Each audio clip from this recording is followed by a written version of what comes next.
mess up, fess up, get up, and move on. That's kind of our deal. Is that we're gonna, if we mess up, right, we're gonna fess up, we're gonna own it, we're gonna get up, and now we're gonna go on, because like we can't sit there and stay on it, and we've got to move on from it and just become a better man or better person for that as we go forward. Welcome to the Jamodi Podcast. We are all surrounded by amazing coaches and leaders. So let's get an inside look at not just what they do, but how they do what they do. After all, becoming the best versions of ourselves is Jamodi, just a matter of doing it. Today, we are joined by the head boys basketball coach of Plano West High School, Jeremy McFERRIN. Previously, as head coach at Lubbock Trinity Christian, he led the Lions to a 36-6 record and a state championship in 2016. He was also named TABC Coach of the Year. His teams at Trinity had a 76% winning percentage.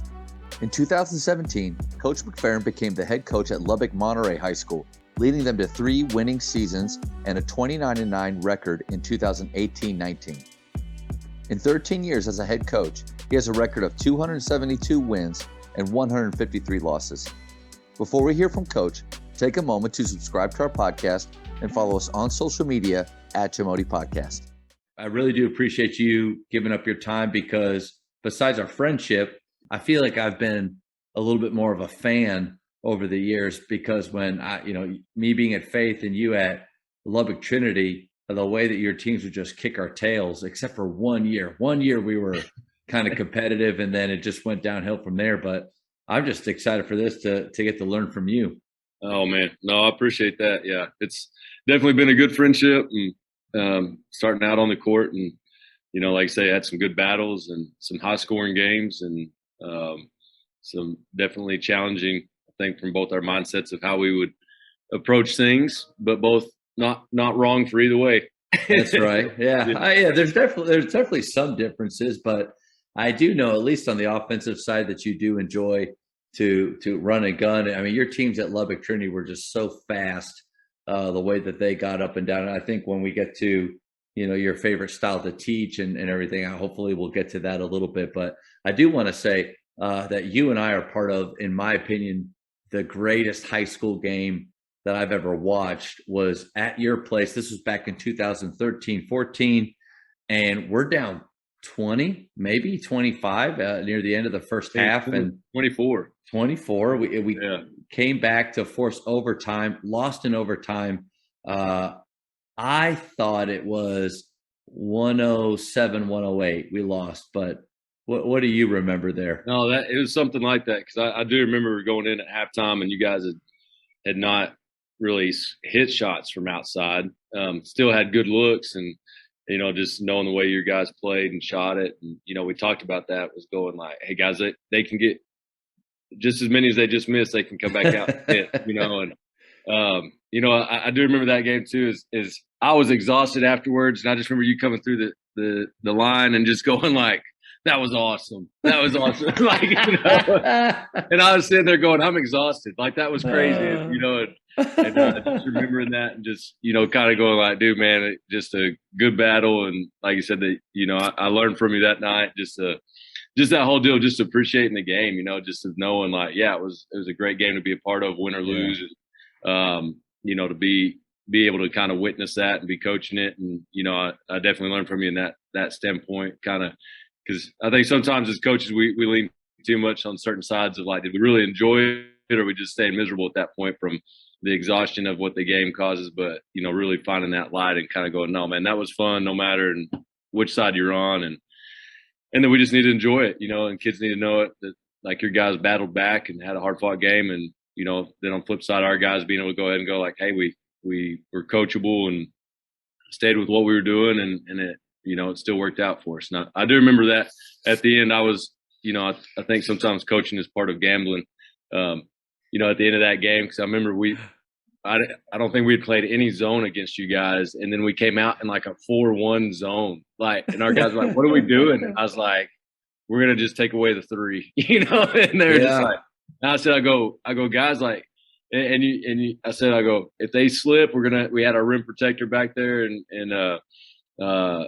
and with our guy, I think it was, golly, what year did we say that was? That was True Teal. 13-14. Yeah, True Teal that was back there, and we just said, if anybody goes into the rim, like we'll just let him be the rim protector. Everybody else just switch, dribble, handoff. You know, is basically running 4-out shell is what it felt like. Yeah. We're gonna switch every handoff and be out there, you know, and you still got a good look off. We set a fade and we did slip it. And probably my second best scorer caught it about at the elbow with no one around him. And I mean, we were only down one. Like we weren't even looking for a three. And I mean, we'd take the best available.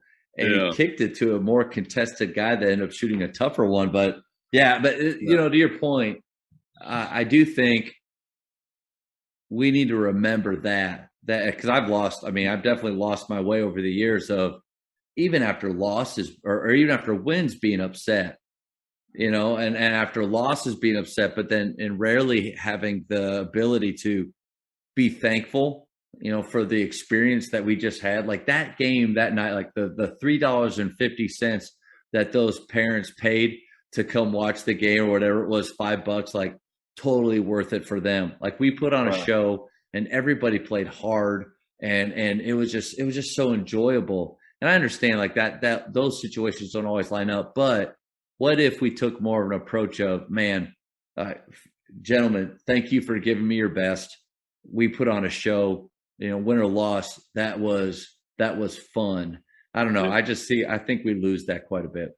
Yes. Yeah. Yeah. And as long as you're competing, like you said, as long as we compete and you go out and you're doing your best, and, you know, the ball's going to bounce certain ways. And some, you know, I've learned that definitely changing jobs, you know, taking on programs and, you know, because you have to get back to kind of establishing, you know, of what that, I think a lot of times once you get a team to compete and compete the right way, and you know that at Faith, and you know, it's just now once you get guys competing, now you're in games, and now it is just who executes the best or who had the best shooting percentage that night, least amount of mistakes.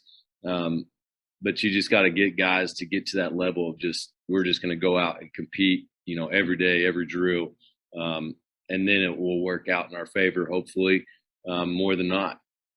This is a weird question to ask. I don't know if there's a good answer. So that's a great way to set up the question.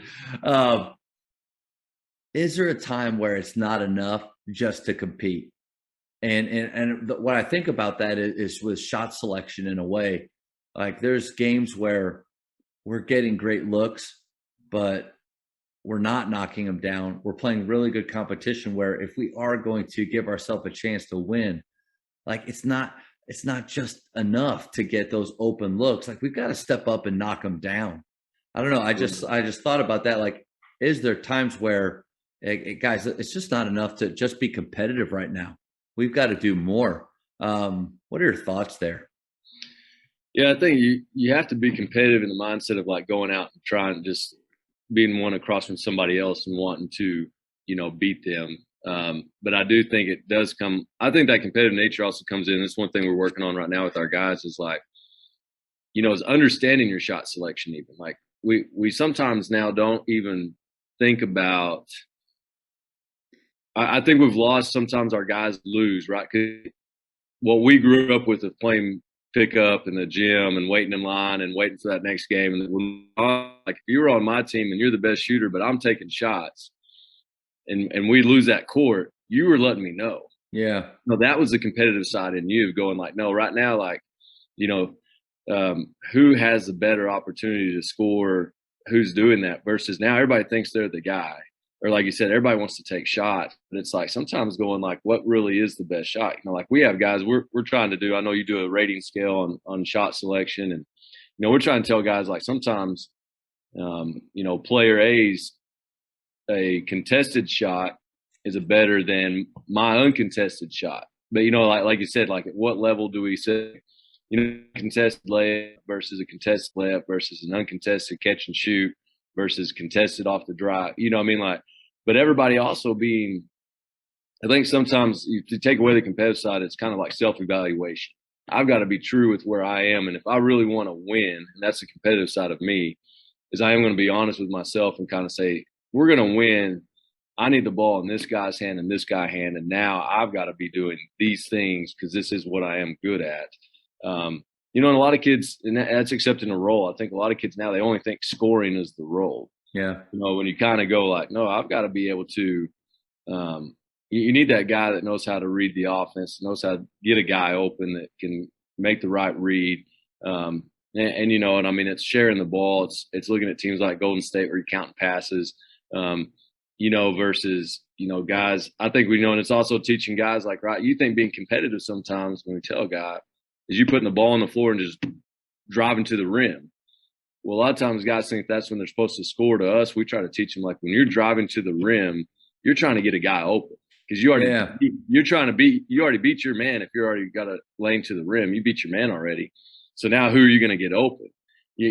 Versus like, now I'm going to go take a tough shot versus, so it is kind of I think it's a tricky balance, it's and getting guys to understand, everybody wants to go home and talk about themselves now. Like, and you know how it is. I mean, we want to win. We want to teach guys the right way about winning, but also at the end of the day is like trying to bring back in to talk about winning versus you going home and like you're the leading scorer or you got more shots. Like, because sometimes you go like they'll celebrate a loss easier than, we only have the team to look at. Like, so we want the team win.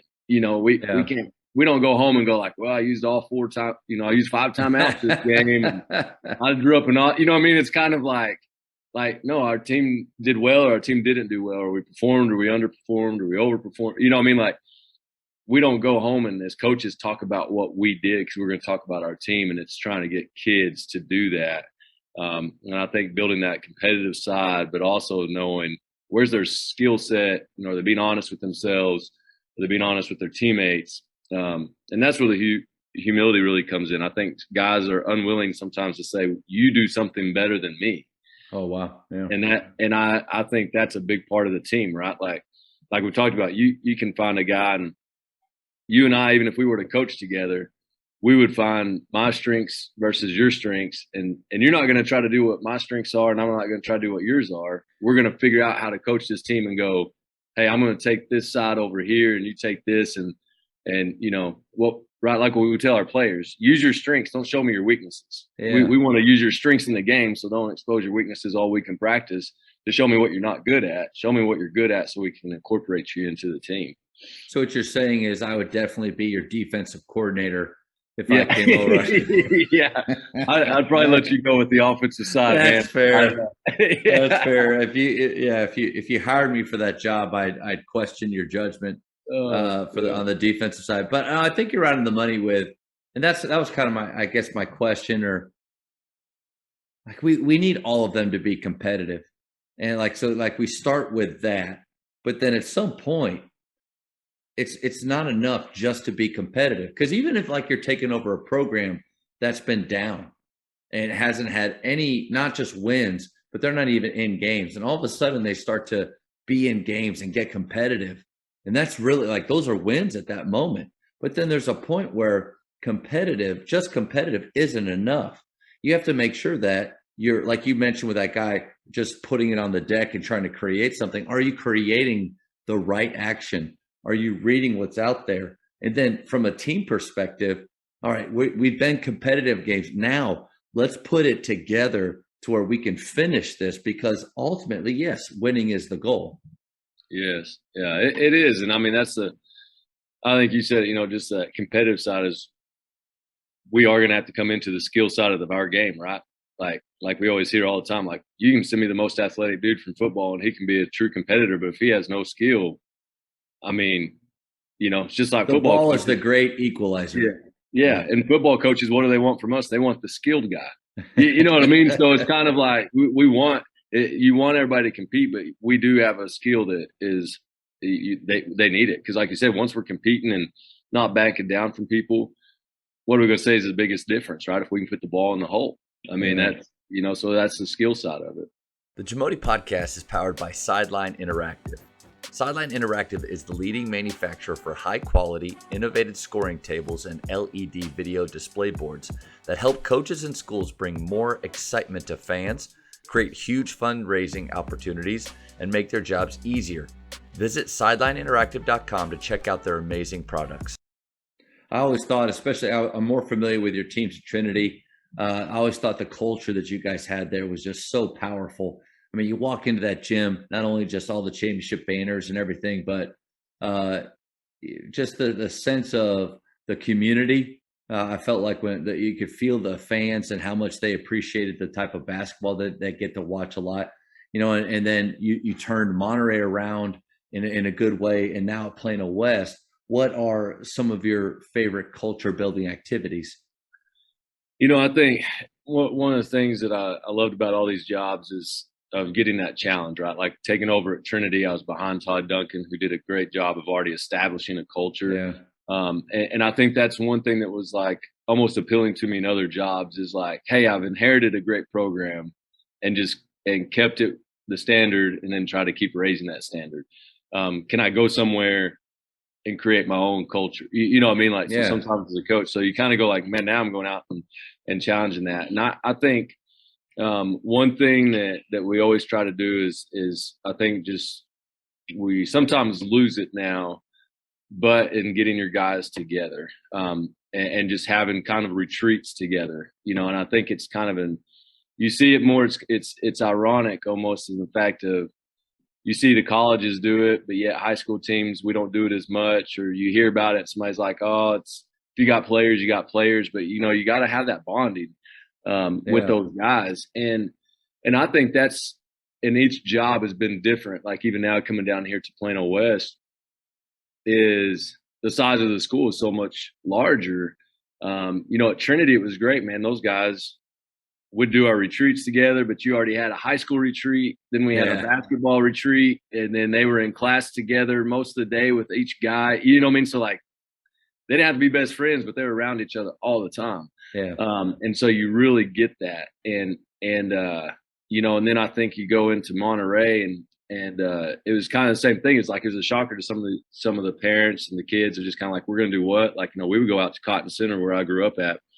And with UIL, I had to learn how to do it a little different. But then once we started official practice, we would go out to Cotton Center and have like a night out at a farmhouse and stay the night there and be able to do kind of the team bonding things we would do. And then be able to wake up the next day, have our practice, once we started in season and now that's kind of trying to figure out how to incorporate that here at West.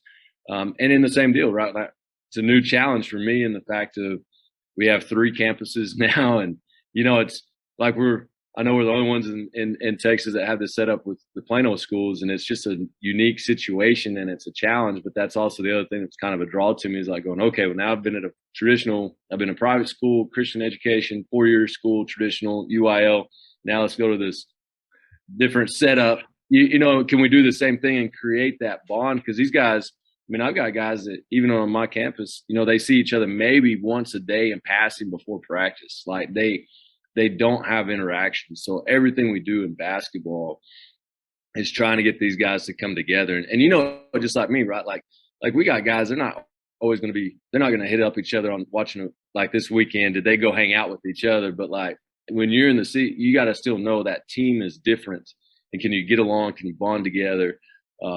You may not be best friends, but you're gonna be good teammates, and can you do the things there to incorporate that? And then I think the biggest challenge, even again being in a larger system, is again not only that, but to help create that culture, you got to be able to grab those parents and bring them into it, and I think the larger the setting, the harder it is. Yeah.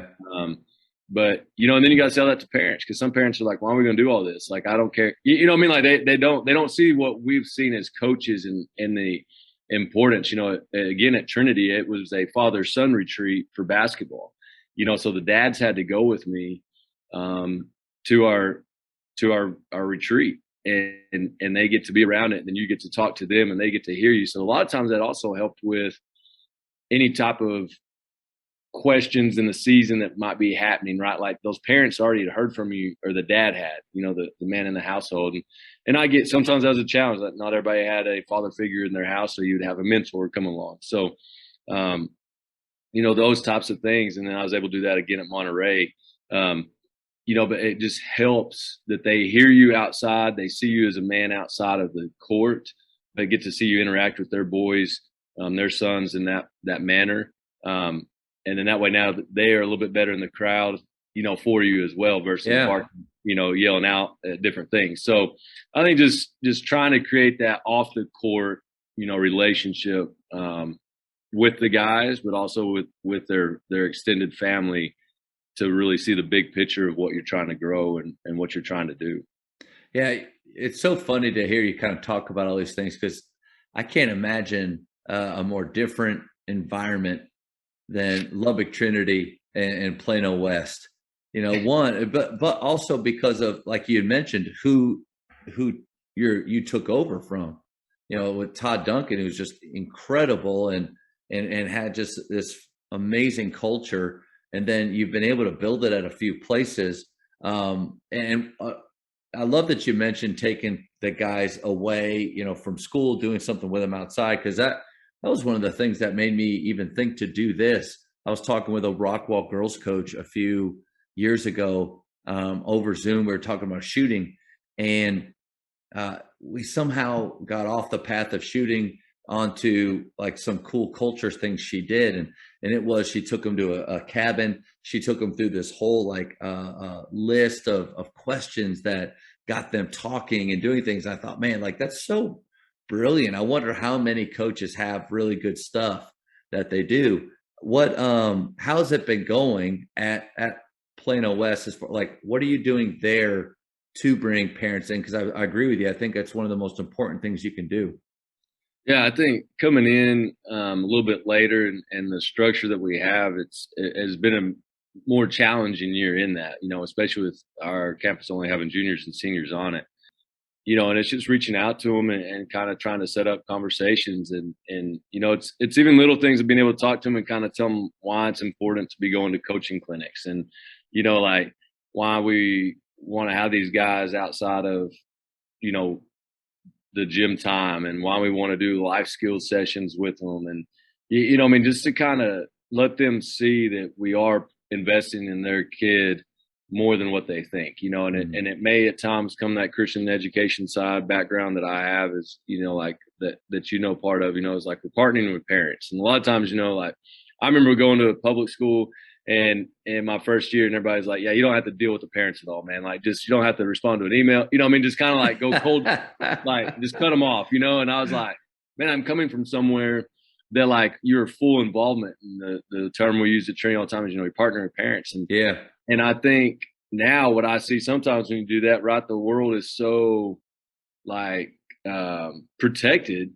It's like when you go out to try to create those relationships, sometimes, it's like, why are you doing this? What's your play on this? And it's kind of like, no, I'm just coaching your kid. This is just what I'm supposed to do, Yeah.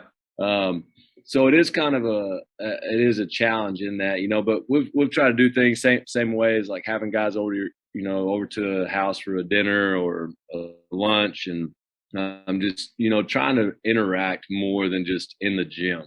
And I think that's a big part with myself and my family is that other families, when they see you have a family, I think they begin to understand because, right, in some parents' minds, right, you don't have a kid, you don't know what it's like, so it's kind of no, I've got 4 kids. We're running around everywhere. I'm trying to be at their events, but sometimes your kids, because of my profession, trumps my own kids' events. So I need you to be respectful, right, of that I'm investing in your kid more so than right now going to my own kid's event.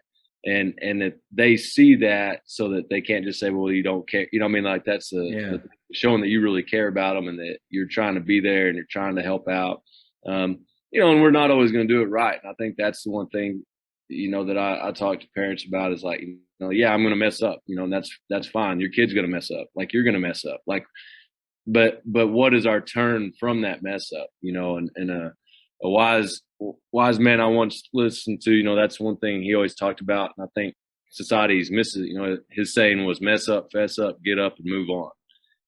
So it was that's kind of our deal is that if we mess up, right, we're going to fess up, we're going to own it, we're going to get up, and now we're going to go on. Because we can't sit there and stay on it, and we've got to move on from it and just become a better man or better person for that as we go forward. I used to take my guys through a curriculum. I I got it from the football coach at Wheaton College, but I was listening to him on a podcast, and he just went through these characteristics that he felt like every man should live by. And so we took that as living, if you do these 12 things, you live without regret. And man, we would take part of practice once a week in season to go through these 12 characteristics. And I just thought it was so good. And I had a parent meeting. And of course it was about playing time, but I brought up, I was like, I'm doing all these things, these like life skills, or I'm doing these characteristics. Like, I mean, is that important to you?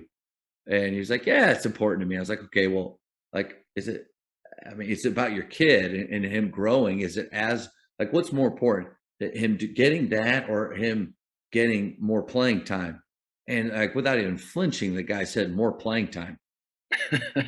And it kind of like it hurt a little bit, because I mean, this is his, his soul in a way that like we're speaking into, him as a young man and growing. It's way beyond basketball, bigger than that.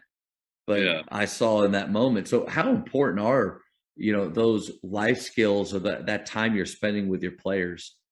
I think it's huge. I think everybody, obviously, if any kid we talk to, right, their goal is to play at the next level.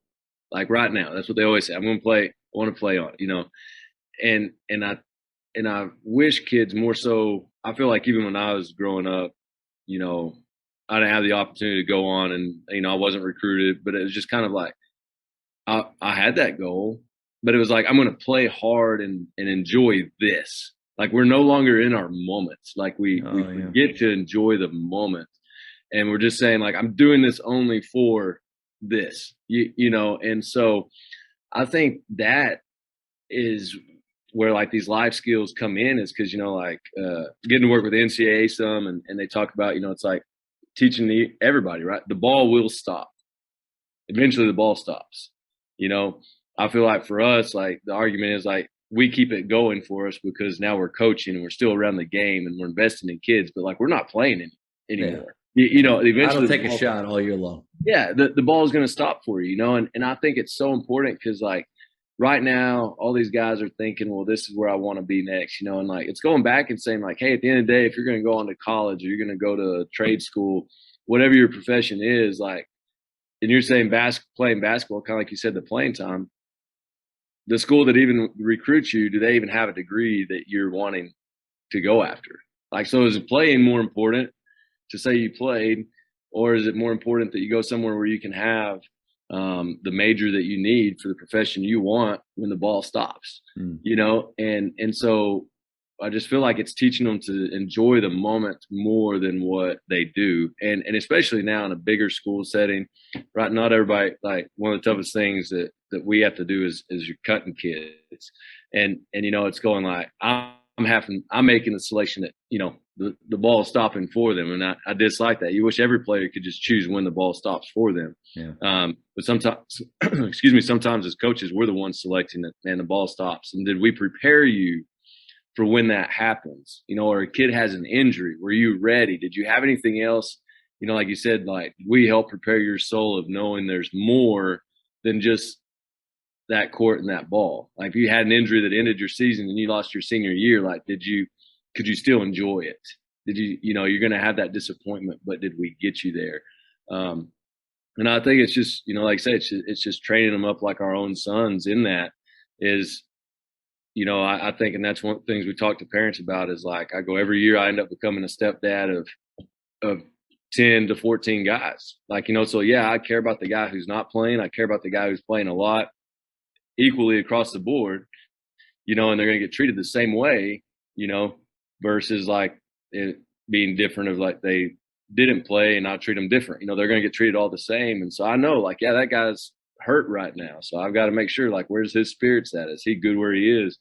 Can he continue to do this? Can he go through this adversity in his life to help prepare him for later on? Because at the end of the day, it just was, I do like, we're all on teams. Did we help prepare them for whatever team they're eventually going to be on for whenever they didn't get the promotion or they got the promotion or they missed out on a job that they wanted, but, they still need a job. Like, so did we help prepare them from using our team? Those types of aspects. And so I think it's so important to to go back and just teach the guys about, at the end of the day, it's life. And we're using basketball as our tool to teach them about life and prepare them for any adversity or success they might have in the future. Selecting teams, that process is, I mean, it's hard. Like I haven't talked to a coach, in 15 years that enjoys crushing dreams, enjoys making the ball stop. If they're out there, like coaches are out there, I'd love to talk with them and just see. But like, to me, it's the hardest thing. Now, ultimately, we know that majority of when the ball does stop, it's for a good reason. They didn't put in the time necessary, and sometimes it's things outside of their control, but a lot of times it's things that they just didn't do. They didn't prioritize to get themselves where they need to be. But what is your process, especially at a school where I would imagine you have so many wanting to come out and play, maybe a few more than Grapevine Faith?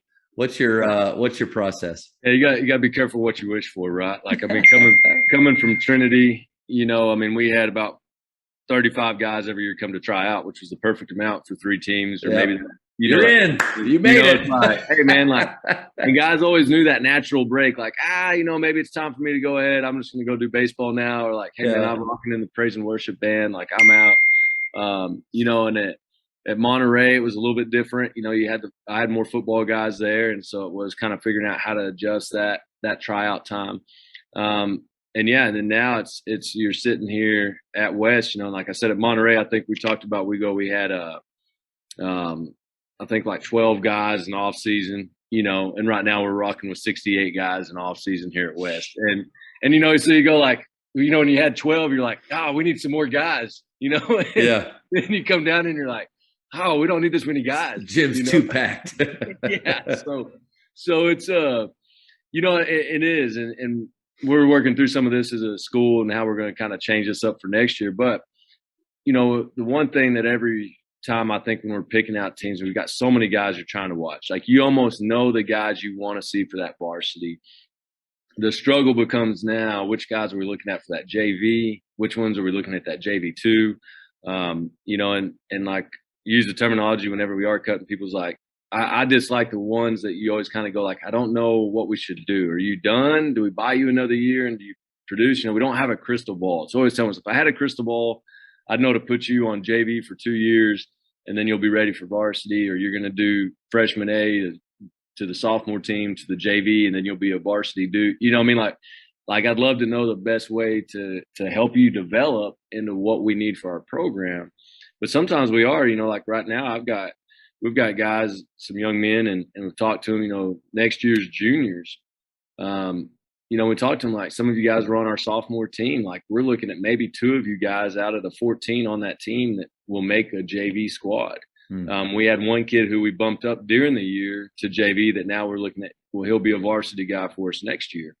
So it's that, like we go, like, we started out a kid on JV2 who now we're looking at, he's going to jump JV and be on varsity next year. Because we got to see him in some different situations, but which kids did we lose along the way that might have turned out or might pan out? We don't know that. That's why you want some guys to keep working out, trying out. But you try to go in, and what we do is we have an evaluation for coaches that we're watching, right? Like, things we're just going to watch day in, day out and kind of go, I like what this kid does. I like how he moves. I like his reads. I like how he shoots. And that's a little bit more subjective, right? So if a parent came to us, they'd be like, well, how do you know? And you're like, well, I just like the way they played, or Coach Saman liked him, he shot the ball really well. Well, like, people would pick me up to play golf with them if they saw the way I played on 3 holes, but if they just saw the other 15, like, I might be, you know what I mean? Like, I'm not their guy. So it makes it tough because some guys don't perform. And then we also we call it competitive skills. The deal we got from Coach Ron Mayberry, but it's doing certain drills now that we can do with numbers. And that way everybody goes through it. We set up cameras to record, but you put guys in 3 to 4 in a group, and they've got to record for the other person. So, and they got to sign off that, there is going to be some cheating, but you can kind of watch the numbers and go, wait a minute, this guy, okay, let's pull back up the camera and figure out when they were at that station to kind of look at. But that way now we have some, raw data that we can look at from just a skills standpoint. to go with our subjective standpoint. A lot of times they match up. There might be a kid here or there that you go like, that was surprising that we had higher hopes and he didn't perform very well skill wise. So do we take him or not? But it also helps you kind of see some natural breaks. A lot of times you're going to see your varsity guys scoring in that top, definitely the top 20 in your skills. But then like you're going to go, that JV is going to be that next wave. And then, especially when you get down in the freshman level, when we're looking at them, you kind of go like, yeah, this guy, he's so far behind on the skill set. And this data helps us prove why he didn't make the A or a B team on a freshman squad. So it just kind of helps us go through that. And then when you're talking to guys, let them know, like, and then that's the hard deal, right? Because then everybody wants to know, what do they need to work on? And basketball, it's so hard that everything. Yes. Yeah. I mean, it's like, it's not that you couldn't score or you can't shoot or you can't dribble. It's kind of like, you got to work on the game of basketball. You're just behind because, like, we can't just put you on one side of the ball. Like, you've got to do both. And you got to be able to pass the ball. You got to be able to read, you got to make reads. Like, and sometimes playing's good for you. Sometimes getting with the trainer is good for you. Like, we've seen a little bit of both. Like, I've got a guy that I'm like, he can knock out the skills, but you put a defense on him and like, he can't make a read to help him out. But he's skilled up, but he just had never played, and so you kind of go, well, you need to go to the park. You need to find some guys that just want to play and just learn to start making reads. And, so that is tough. And like I said, then it's, and we see it now a lot more than ever, if you cut certain guys or you don't put them on the right team, right, they're going to transfer. I mean, anything right that we see in the college game, we're going to see it trickle down to us, we lost high some school good portal. Portal. We lost some good freshmen that you kind of go, you're selling the process, right? Like coming in as a new coach, and Plano West has had success with Coach Morton. The last few years has not been as good as, obviously won state in 2015, but been in a drought. But, it's recent enough to try to go back and say, hey, we can be at this level, but it is a process. And we did not have a great win-loss record this year. But you kind of try to tell guys, I'm putting you on a freshman team because we want this to be part of the process. We want to be so good that you have to be a freshman on freshman team. And then you're going to be hopefully a JV player for a year, right? And then a 2-year varsity guy for us. That would be, now we know that we're building, really a program, and that'd be the process. But if you're coming in as a freshman at one of the, the third largest school in the state, and we're pulling all these freshmen up to be on varsity, you're not really building a program, so it's, we want you to start going, like, the elite level guys are going to go, but then everybody else, like, you still got to have a process to get there. And that's what, like I say, that's a hard vision to sell to parents, to players, that they can go, well, I'm going to go over here now because I don't want to wait. I want to be on Instagram. I want to be able just to post something, have it, and go enjoy my life right now versus, so it's, some of that too is, right, you may have a kid you keep because they see that process that we want and the process for them as a player. And then also, do they fit in with the rest of what we have as a school of academics, standards, and are they getting in trouble? Are they not? You know what I mean? Like, you all know that as coaches, right? The more off the court of a headache you are for me, how much is that worth me keeping you on the court? And so, doing certain checks on certain players, from teachers or principals, to kind of just, is there any red flags on anybody right now that, that we don't want to have come into the program, just to help build it, and so that's a lot of it, and it's different at each place I've been at. So, another good challenge to accept and try to figure it out. Because I love the idea of, it's not just what we see, because I think if you're all that, then if it's all based on what you see as a coach, you open yourself up to, parents going, well, you can't show me why. Like, it's just all based on your opinion, even though our opinions are normally right on. Then there's the other side of, if it's all numbers, all, tests or things that you do, then that can also come back to bite you. So it's that art of blending those two together. Right? So I think you're right on the money there. What were some, if you don't mind, what were some of the tests that you guys do? Yeah, it's It's pretty basic, I mean, it's kind of like camp drills, I feel like, because we end up doing like, you do a weekend dribble. And so we just set up 4 chairs around the circle, and then each time they pass a chair, but they got to go with only their weak hand. And then if they end up touching the ball with both hands, then they go back to 0, so and then we do a block to block shooting, so they're just getting the ball going block to block behind chairs. We always set up chairs just so that that, like, because some kids, you tell them block to block and they're barely getting there. Yeah, and it's kind of like it almost looks like an extended micing, and then just kind of knowing same deals like any shooting drill we did. It's all the same setup. Either you're your own rebounder, or you get 2 basketballs with 2 rebounders, and this drill. We even do just and this one's just kind of a gut check when you do defensive slides. You just set up 2 chairs, and they've got to start, and they've just got to slide back and forth and see how many times they touch each chair. Because that's the one spot where some guys will just kind of be like, all right, I'm just going to kind of loaf this one. I don't have to do, but it really should be one of your highest scoring spots if you just gut it out. After it. Yeah. And it would just kind of go on to some different shooting challenges. We've kind of modified it throughout time of just kind of going what would work, what helps us kind of see some things we know we want to see in guys. But also it's really good, like I say, in our freshman level, because we can really hammer these out, especially after a football season, right? Like it's like we can do it. And then it's also the same drills, because we've got to have 2 tryouts. We got to have one before while football is going on.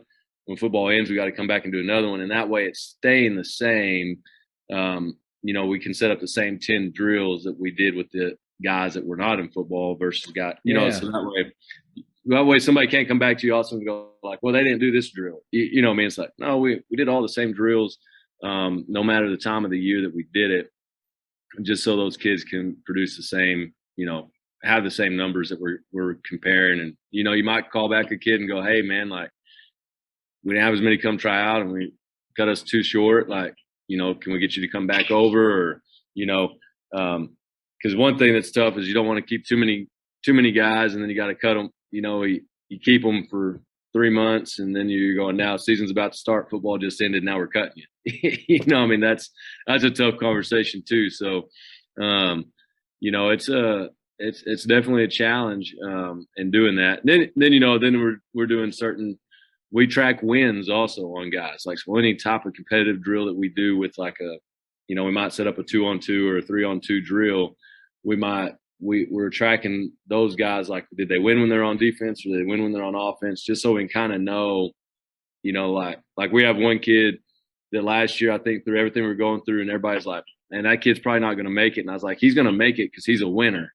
Like no matter what team he got on, like if you saw him play, he was not like he's an unorthodox looking basketball player, but you're like, guys, he wins. Like every team he put on, he's winning because he somehow glues that team together and he's making everybody better, so it's like he's getting points because, and then he had some skill also, but you just kind of go like, he's winning drills and he's winning these matchups, consistently. Like he's going to make it because he's going to be a difference maker that sometimes like the type that we can't coach, right? Like they just show up with that ability. Coach, I'm going to do something for the first time ever since I've been doing this. This is a test for anybody that's listening, and I've never done this before. So at Name and Force with Jeff Clarkson, I was out at the portables teaching ESL reading. This is my very first year. This is 15 years ago now. And the Nike Sport or Nike Spark rating was out and the NBA Combine. And I thought, what a cool way, like to get a player a number that they can compare to another player, a number. That's what Nike Spark was doing with these combines in football. And so I thought, well, basketball's not just athleticism like the NBA Combine is all about. There's also skill. And so I started to write these drills and stuff down. And over the years, I created the Jamodi skill rating, the JSR. And I take my guys through it 4 times a year. It's got 4, it's a dribbling, ball handling, passing, kind of all 4 drills there, 4 shooting drills, and then 4 athleticism drills. And at the end of it, it was a math teacher back at Naaman Forest that put this all in an Excel sheet somehow with all the calculations. It spits out a number at the very end, like when you put their scores in. And I've just been blown away over the years.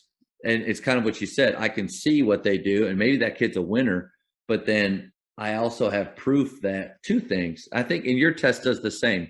Not only is maybe a ranking order of your players, but also is my skill work the training that I'm doing, is it working?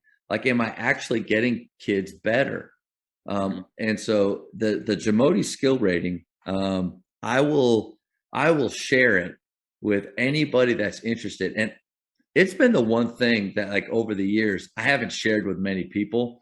And I've been reluctant to, but I don't know if there's ever going to be anything that happens with it besides just at Faith. We have it on our record board, the JSR Jamodi skill rating, and then our top scores in the last 9 years.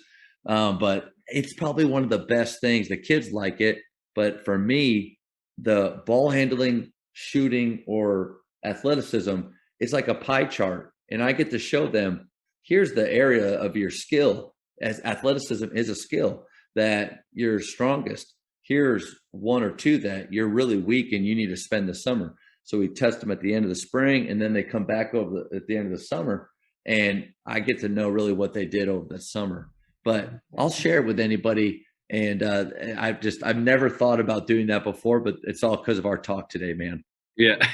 No, it's awesome. Yeah, I think that's, I always think too, basketball coaches were so much more of guys will share information. Always laugh at, like, other sports. It's like everything's so secretive. Yeah. We can't give away our calls, but I think basketball, that's the one thing is, like, I feel like we are always trying to adapt or help the other one out.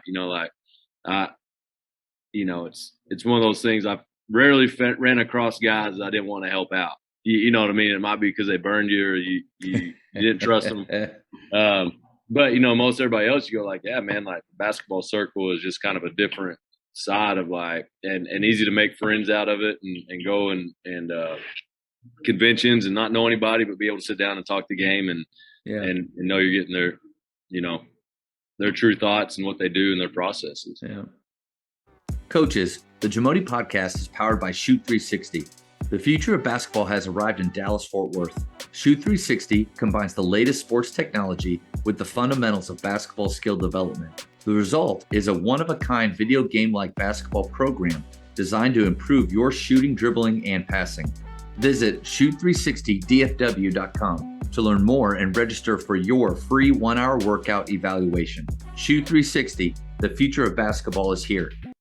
Just another great segue, man. You're awesome at this. You get to go to a lot of clinics and listen to great coaches. What's one quality that you see that great leaders have in common?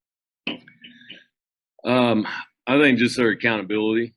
They do well of holding others accountable and what their expectations are, and I know that's I think this last convention at the NABC, we talked about, like, there was a tweet out about I know one of the questions also you had on there was culture, and I couldn't select it because, like, if you look back at all the job, one statement was winning press conferences, right? If you go back and you find that tweet that I retweeted, every coach that started out is like, we're going to create a culture, and it's like all the buzzwords. We're going to play fast. We're going to play fast. Yeah. We're going to do things the right way. Like all these things. Nobody ever starts out with, listen, our culture here is going to be average.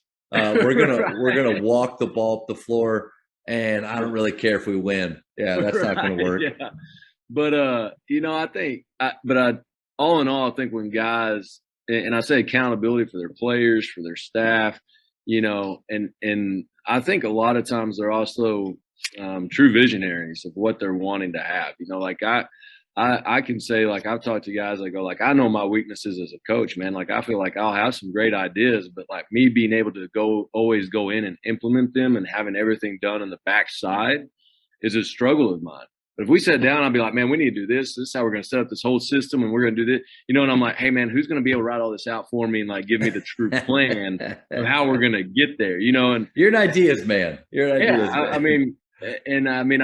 I I like that, but I can say like on the backside, like, I've got one guy that works with me now, Devon English, and he's great about, is always like, well, why? Like, how are you going to do it? What are we going to get? And you're like, no, man, right now I just have this is what we're going to do, Yeah. And so, but I think it's being able to outline, I think, great leaders of having each person, their team, and being accountable and holding that over them of like what their role is, what their jobs are, what the expectations are. And then just being able to really say like, are you really holding them accountable to doing that job? And I think, cause that's where sometimes people don't want to be that guy, right? Like we don't want to be the ones to go back and say like, well, I told you if you miss 2 practices unexcused that like you're out of the program, right? Cause sometimes we now go like, well, which guy was it? We're going to get, but sometimes you got to set the example with somebody. Then everybody knows like, no, that's being that accountable, and we had a kid one year at Monterey that as a junior, we kicked him out of the program. But we laid out for him, like, you can come back, but you're getting kicked out because of this. And it helped set the whole, I feel like that was my first year there. And that helped everybody know, like, we're not going to just deal with anything, cause I remember I had certain admin that were like, you need to keep these guys because they're going to help you win. Like they were trying to tell you. And I was like, no, like right now it's like, we got to set up what our standards are and what we're going to do.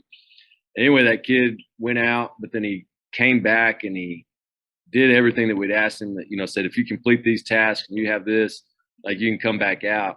Well, and then he started every game for us as a senior, except for 2 games. But he needed that, he was hungry for somebody to hold him accountable. Yeah. Everybody else has just been letting him slide. And I think coaches got to hold everybody accountable. And that is a hard part. I think sometimes as a head coach is holding your staff and your players, you got so many moving pieces of how do we really do that. But I think just seeing guys that, like, I think even like seeing where people talked about Jay Wright, and Tom Penders, like that people talking about if anybody goes off 1 foot with those guys, like that's what would like drive them crazy. You know what I mean? Like that's why you played off 2 feet at Villanova was Jay Wright was going to, that's what made him lose it in a practice. Yeah. More than maybe just turning the ball over is like going like you went off 1 foot. Like you should have you should have been on 2. You should have been grounded. You should have been solid. You know what I mean? But everybody knew, right? Like his whole program knew that's an expectation and you're going to be held accountable to do that, versus like, it's just a thought. Like it wasn't a thought. It's like, no, this is what we're going to do. Yeah. And they made them. That's a great point though, that discipline or accountability, it's not just for, like you made a comment, like everybody else needed to see that you were willing to stand up for what you believed in. And so it helped those players that remained in your program. But that discipline and that accountability, it also helps the one that you're disciplining at the time. Like that kid, if he, let's just say he was to get away with what he was doing, and not ever be forced to learn lessons. Like I'm pretty sure him getting kicked off at that time, obviously it worked out well for him because he was able to perform what he needed to do and get back into the grade. But that's a lesson that's going to teach him, that's going to help him later on in life, is that, man, I can screw up enough to where something I really love or enjoy can be taken away. Like that's an important lesson. So I think we forget sometimes that you're disciplining for both of those groups.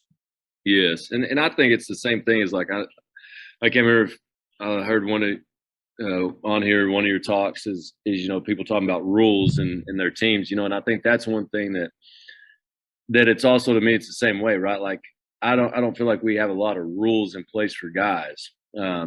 It's always first, like to me, it's like you're representing the name on your back, name across your chest, and then we represent, Christ. And anytime you're doing something that disappoints one of those, then like we got a problem, but you have to be careful of like for high school guys, coaches, especially if we say, well, if you go to ISS, like I'm kicking you out of the program.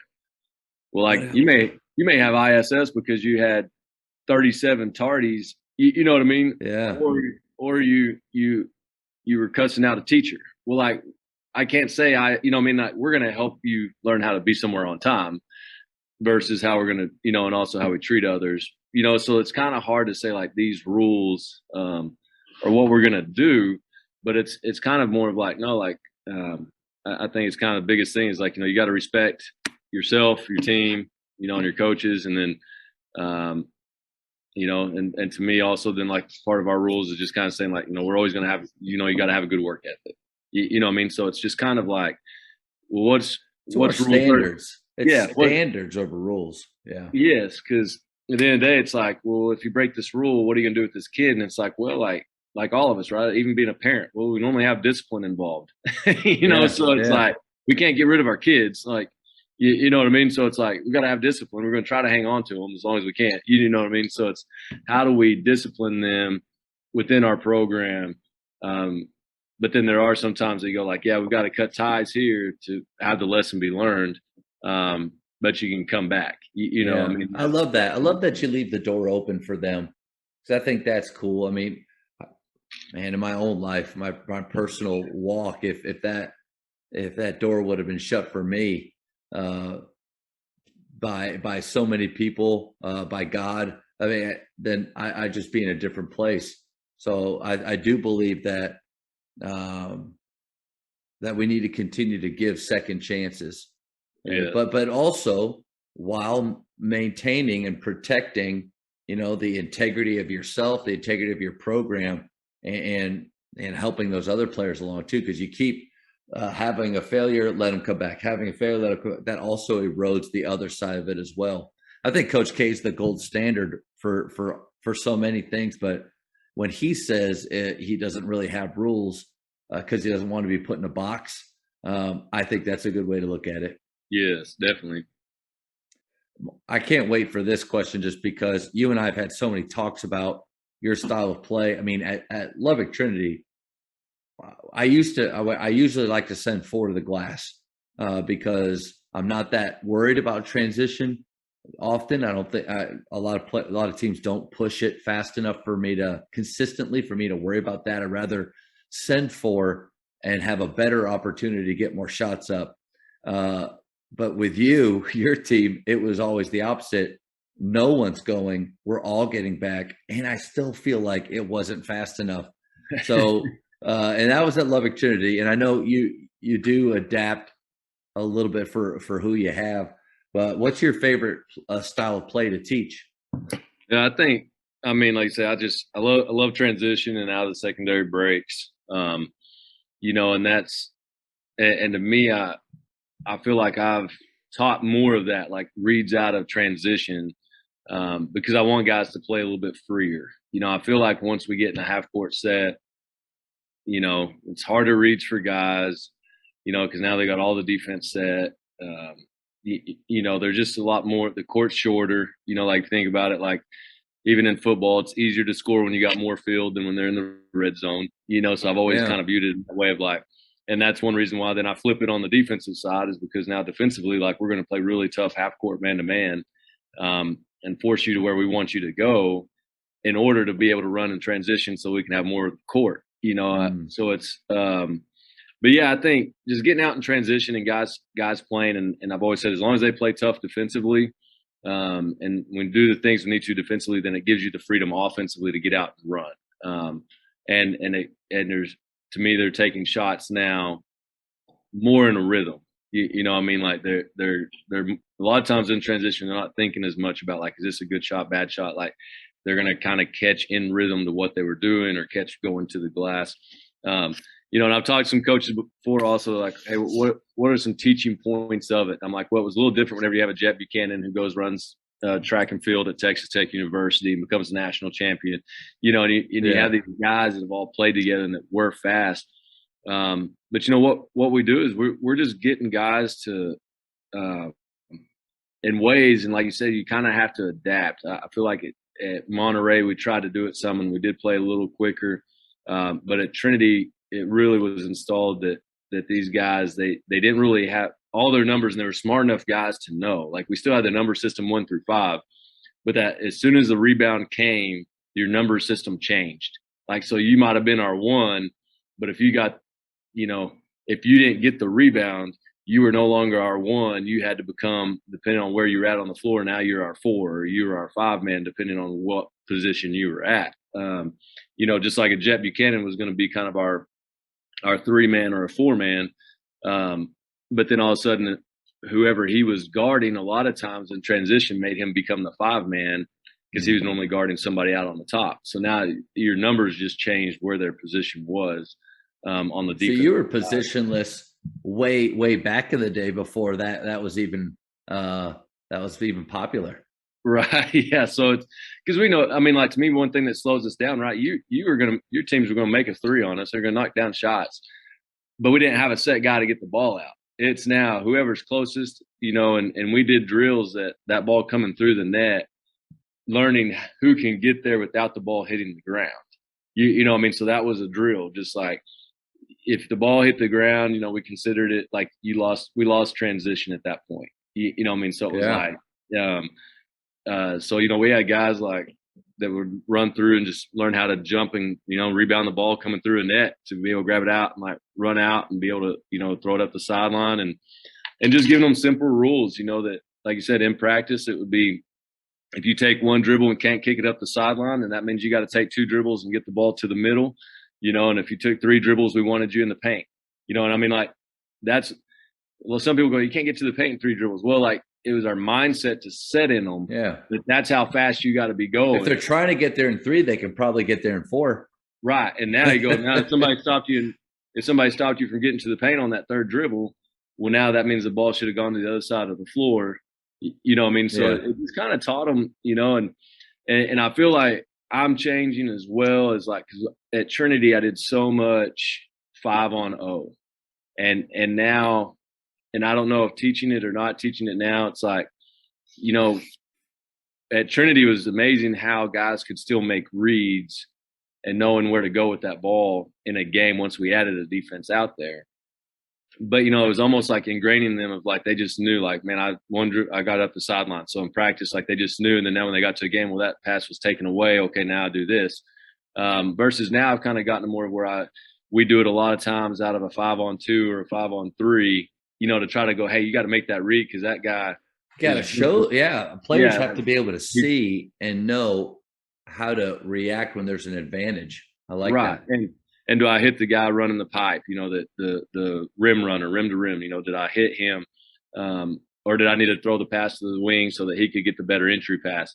And I try to tell him, it's like, to me, that's, even once you get all the way down out of transition and until they get the ball and somebody backs it up, right? Like, to me, that's our transition stopped. Now it's like, okay, what are we going to do? So I always try to tell them, as long as you stay engaged and in a threat, mindset, that, like, you're always still attacking that basket. To me, that always stays transition for us. But once somebody stops the ball, holds it for 2 seconds, or they back up a dribble, right? Like, you kind of go, hey man, you just shot our transition. Like, now we need to have some sort of action out of our half court offense. Which means you probably lost some of your freedom, because now you're going to have to call something to get the motion back started. So it's hopefully it gives them more freedom and playing fast, and like you say, adapting down here to just playing different, different caliber guys and bigger bodies. It takes away some of the opportunities that you could have, or that we had when I was at Trinity. But even at Trinity, we did it against some good teams. Like, I mean, I remember we played Lancaster at Cedar Hill tournament. We played at Plano West back in the day, and and it was tougher because they had bigger bodies out on the floor. But we still had some success. And I think also from training in a transitional mode, and this is one thing we're trying to get back to, and hopefully we can do it here at West, is when I was at Trinity, I think that group of guys that won state, we had gone back, and out of their last 2 years, their junior and senior year, we lost 3 third quarters. Like, we'd won all the other games we won the third quarter, because I feel like our guys could just come out and they could start with the same speed that they had just ended with. You know what I mean? How do you get that? How do you get guys there? That's what I mean. I don't know if it's just from our practices. I think at Trinity, I always loved it as, the way our gym setup was before a game. It always felt like you kind of had a practice, our shoot around, like I always said, I quit calling things a walkthrough or a shoot around. Like, guys, it's practice. Like, cause in some kids' minds are like, oh, it's just a shoot around. It's a walkthrough. And you're like, no. Like, guys, like to me, basketball is basketball. If we roll out on the court, like, you're shooting game like shots. Like, you know what I mean? If we're doing a defensive drill going over the scouting report, like, you need to be ready to jump. You need to be ready to run through it live. You know what I mean? Like, so I just think, those guys at Trinity, and that's one thing that it's, I think a lot of those guys had things that we can't teach as coaches, but they just had it in them of going like, no, man, it's all the time. I just go, I've never stopped, but they just had that mentality of, like, they wanted to come out and punch people in the third quarter. I think a lot of games that those guys played in the first, second quarter, teams would hang with us. And like you said, like, everybody's that send 4 guys back versus 4 guys to the to the glass. And these guys knew, like, man, third quarter, we can go out and win the third quarter because they're not ready to play 2 more quarters at our pace. You know, so just getting them to feel that and to enjoy it, and then I can say I got the other side of it. Went to Monterey, and I was like, I feel like we won like maybe 3 third quarters because it was just like, guys, like, I'm going crazy. Like, how can we not, Then you kind of go like Jeff Van Gundy, and you kind of go like, really, halftime when I got to Monterey is like, halftime needs to be the bathroom break. Like, we need 3 minutes to go to the bathroom. We'll come right back out. And, like, let's keep playing, because those guys having 8 minutes, like, we got too comfortable, So it was like we needed shorter times and have them ready to go out there. Tell me about the rim runner and what good you see coming from it. To me, it's like, first, we want to stretch the defense going to the rim, because obviously if you can run to the rim and nobody has stopped you, then, like, you should be open. We should be able to throw something over the top and you be able to catch it. But if not, then obviously you take going to the rim, and then once you flow out, right, like, so you don't stay there, you're going to run rim. If we didn't get you the ball, you're cutting to a corner to fill a corner. Well, now hopefully the ball has gotten to where that man that stopped you from getting the ball running to the rim, if he followed you to the corner and the ball got down there quick enough, then I don't have any help defense trying to slow me down. If they stay in the paint, now hopefully we've got that inside out or another attack, from that angle of that guy being out. But, I think it's anything. Once you run to the rim, if nobody's stopping you and I have an angle to throw you a pass to let you run under it and catch it, that's just a transition layup, but like I say, once you don't get it, you got to get out so that we can. So it doesn't stay there. Yeah. Right. So now we can pick on that defender. Yeah. And a lot of times we tell that guy, you got to fill out. If there was a guy in the corner already on both corners, then we want you to normally back screen somebody in, so if their man's out there, if they're not out there and you can't back screen in, then we just fill out and open up and kind of get into a 5-out situation, while the ball is coming down. Coaches, the Jamodi podcast is powered by Ballology. What's your BSA score? The Ballology Skills Assessment is the only verified skills metric endorsed by the NAIA, NJCAA, and a growing number of NCAA coaches to discover and develop the best talent for your team. This 4-minute, 40-shot test can be taken free today on the Ballology mobile app. Elevate your game. I've known you again for, how long have I known you now? Almost 10 years? I think so. 10 years. Got to Faith in 14? Yeah, 13, 14. So almost 10 years. And I feel like I do know you, but after the speed round, like, I'm going to really know who you are. So, you ready? Yeah. Favorite ice cream flavor? Oh, vanilla. I feel like I know the answer. I'm going to, in my head, see if I already know the answer. And then, vanilla. Okay. High school shot clock or no shot clock? Ooh, that's a good question. I want a different rule. I want to be able to call the timeout and advance the ball. Yeah. Like, I do struggle. Like, here's the deal: is I don't disagree with having a shot clock. sometimes I've always said I've never needed one because I feel like I would slow the game down.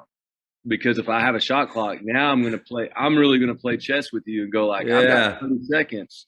Guys, don't turn the ball over for 30 seconds. You know what I mean? Like, I feel like we already played pretty fast. So I have a hard time saying now. I've been to games whenever, I've been on the side of watching a girls' game before us that they held the ball for the whole first quarter. And it's like in that moment, we need a shot clock. Shot clock. So, but no, I don't, I would want a charge circle and advance the ball like before I got a shot clock. Because those are two things I can do without having to find somebody else to come work the game for me. So true. But I would not be against having a shot clock. Great answer. Texting or talking? Talking. Favorite holiday? Ooh, that's a tough one there. I would go with probably Christmas on that one. I'm laughing ahead. I'm going to ask you one that I haven't asked anybody else since because of our friendship. I can't believe. All right, don't get mad at me. Say "Good day, mate" in an Australian accent. Oh, good day, mate. That's pretty good.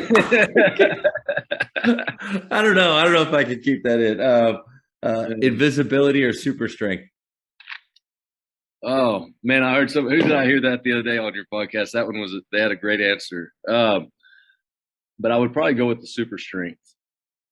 Somebody said it was like legit, like they want invisibility because so many people talk behind others' backs and they want to know like what's going on. I was like, all right. They'd really thought it out. Yeah.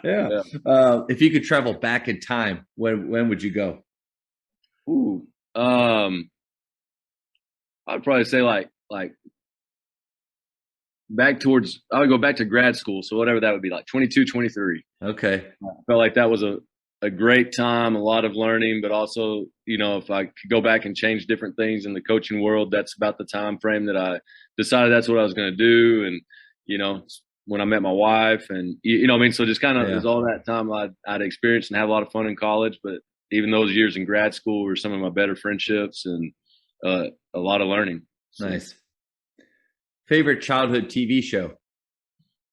Ooh, see, I'm probably Price is Right. Wow. Yeah. I grew up in Cotton Center and we had 5 channels, and so it was like you didn't get a lot of TV and you got to turn it on and it was like always a game show was on. Yeah. So I would say maybe Price is Right. I was trying to remember the cartoon with Wayne Gretzky and Michael Jordan. Oh, yeah. Pro Stars. Oh, coach. That's one of the greatest cartoons of all time. Yeah. Maybe cartoon. NBA. Was it NBA Jam? That was another that would be on like on Saturday morning or Sunday morning. The show. Yeah. Man, that was great. How many cups of coffee do you drink per day? Oh, man, probably 5 to 6. Yeah. How do you drink it? Just black. Just like Wes Watson. Yeah. Just like Wes Watson. Black. Last one, probably the most important, Godfather or Star Wars? Oh. You could say neither, too. I've started to incorporate neither. Yeah, I might go with neither. I mean, I would choose out of those two, be the Godfather. But if I had to go with something, I was a big Rocky fan. Oh, yeah. Growing up, so my brother was a Star Wars guy. So, I could never do Star Wars. You don't have to say it like that. I know you're a big Star Wars guy. My brother was a Star Wars guy. Like there's something wrong with us. People are always like, how do you not like chocolate? And I was like, my brother liked chocolate. So I had to be different and difficult, so it's like, I always just went with the opposite way of my brother. Nice. But now that's what he says. He's like, see, but now you do what you love. And he's like, and I make a lot of money, so it's like. Hey, Coach, man, thank you so much for your time today. I know, like, right in the middle of your teaching schedule, your busy teaching schedule at Plano West, and bell to bell, baby. Bell to bell. But I really appreciate it because this has been a treat for me, not just being friends with you, but I mean, really admiring. Like, you are to me one of the best two-way coaches. I'm confident. I feel good about offense. Defense, I need assistance to, not that I can't do it. I'm just not focused on it. And I need assistance help. But I feel like your teams and the way you coach, you're good on both ends. and you always have been at different places. And I will encourage any coaches out there that want to go watch anybody practice or work out or pick their brain. I would encourage them to find you. Well, I appreciate it, man. I think it's just always been around good circles, and that we always keep learning, and I think that's one big thing is, and we know it in high school. I think that's one of the biggest things. We're always changing as coaches because we don't know which kids we're going to have or what onset, skill set, all that. Versus if we were recruiting kids all the time, we could recruit a certain type of kid to fit our style of play that we want to do. But I think just being able to have great friends in the coaching world, just like the bots and just having you guys and just other coaches and colleagues that just being able to, like I say, bounce things off and talk through it and then also we challenge ourselves. I think always challenging ourselves of like why we do something and is that the right way to do it? Maybe not. Yeah. I think when we go to clinics, right, that's what we figure out is like we find a drill we like. And sometimes we may like a drill, but we go like, why would we run that drill? It doesn't even simulate what we're going to do. And then there are drills we're going to do just to go like, I want this drill just because it's a toughness drill. It's a mindset drill. It's, it may not really correlate over to what we're doing offensively, but we're just going to get their mindset right. Yeah. So I think it's just great to have great colleagues and friends in the profession. Love it. If anybody wants to reach out to you and connect and pick your brain on stuff, how can they find you? Just through my email. It's just jeremy.mcferrin@pisd.edu. I'm on Twitter all the time at @coach_MC. You're a good follow too. I appreciate that. I like Twitter. I've never been a Facebook guy. Yeah. But I've been on the Twitter bandwagon. But yeah, I think anywhere. I love going, like you said, going to coaching clinics. I love breakout sessions more than an actual session. And just grabbing 2 or 3 minds and sitting around with the sugar packets and whatever it may be. Yeah, just going through it. But yeah, I love, like I said, I love reaching out. I love it when people come by or even going to other people's practices and seeing things done. And I just think we're in a profession that's always continually learning. And I don't think any coaches are ever really afraid of going somewhere and learning something new, and I think that's our profession. We're very open-minded in it and always growing. Thank you for checking out today's episode. Please take a moment to subscribe to this podcast, share it with your fellow coaches, and find us on social media for what's coming up next on the Jamodi podcast. It's just a matter of doing it.